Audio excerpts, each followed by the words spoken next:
Ya regresamos con La Otra Tarde.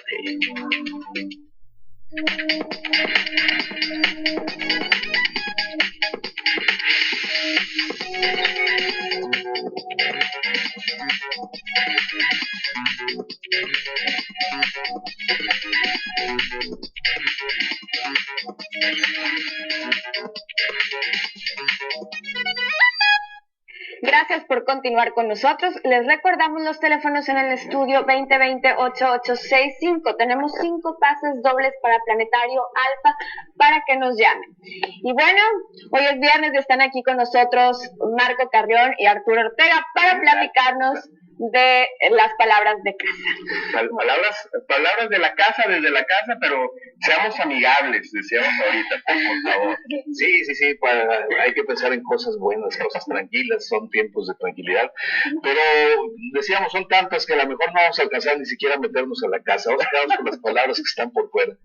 Y la interés empieza, si nos ubicamos otra vez para variar en la civilización romana, en donde está muy claro el cómo se distribuía la vivienda.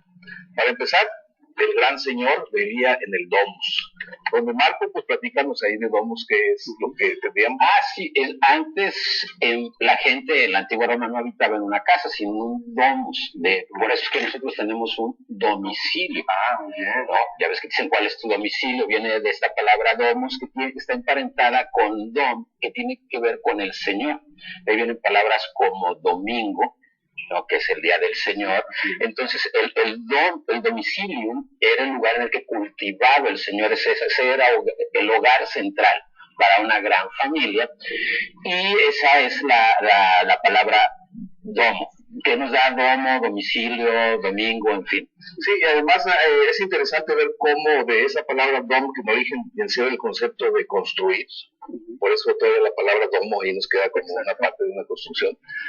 Pero bueno, se construye esa gran casa donde el gran señor, el pater familia, que era la cabeza pues de esa pequeña sociedad, era el que tenía el poder sobre la familia.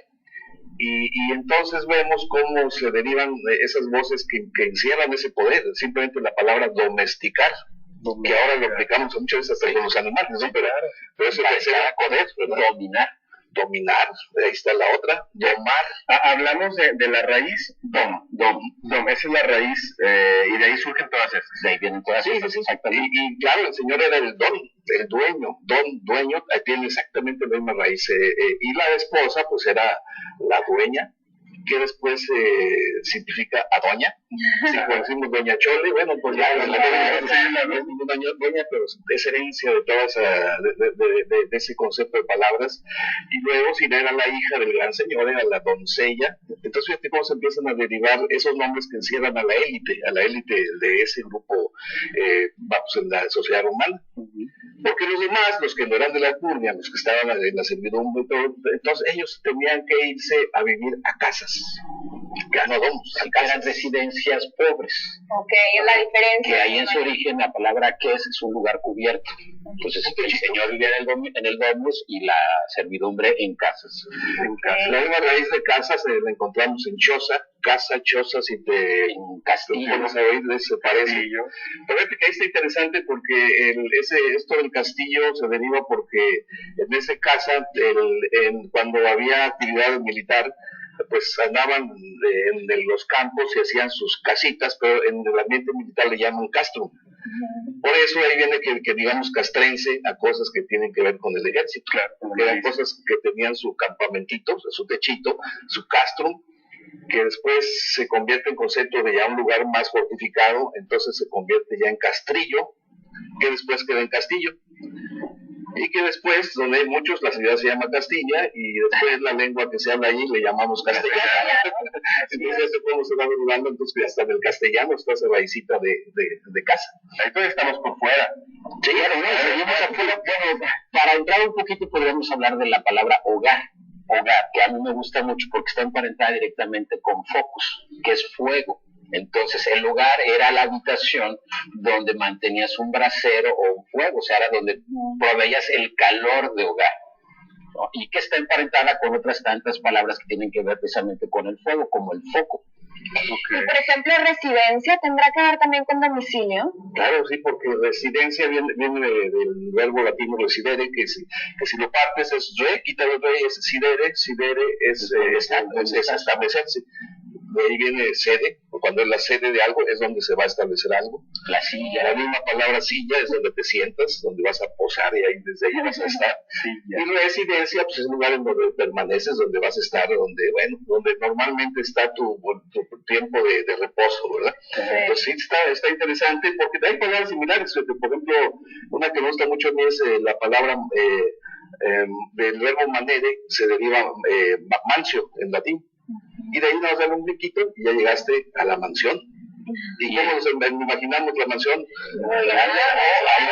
O el pariente pequeño de la mansión, que es el mesón. Que es lo que tú decías de casa y... Sí, es curioso cómo la misma palabra deriva en polos opuestos. La mansión, la gran casa elegante, y el mesón, pues es el lugarcito donde quedabas ahí en los pueblos de pasada. Para alimentarte, para que cuando hay caballos te maquillas, ¿verdad? ¿Qué otro tenemos, Marco? Pues bueno, ya para entrar rapidito a la casa podemos hablar de la sala. Que aquí es muy curioso porque sala finalmente viene del germano sal, que quiere decir cuarto cerrado. Y tenemos nuestra alternativa en latín, que es cámara, que es prácticamente lo mismo, cuarto cerrado. Entonces a mí es curioso cómo el idioma se para por uso de la práctica. Ahora vas a la sala o a la recámara, que finalmente quieren decir lo mismo.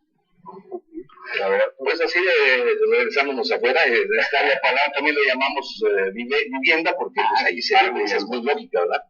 Pero también morada porque ahí moramos, y fíjate que este concepto de morar, en latín, morare, tenía dos aspectos. Uno era el estar mucho tiempo en un lado, no necesariamente permanentemente, pero como estar ahí. Por eso de ahí se derivan otros conceptos cuando tú dices, llegué demorado. No porque tienes vestido de morado, porque llegaste tarde, ¿no? O simplemente cuando eres un moroso, porque no pagas tus cuentas a tiempo, ¿verdad? Entonces está otra vez el moroso. Y el morador, bueno, el que estaba en un lugar muy asentado, y el lugar donde estaba, entonces se convierte en morada. Y así es otro lugar que también usamos para referirnos a la casa.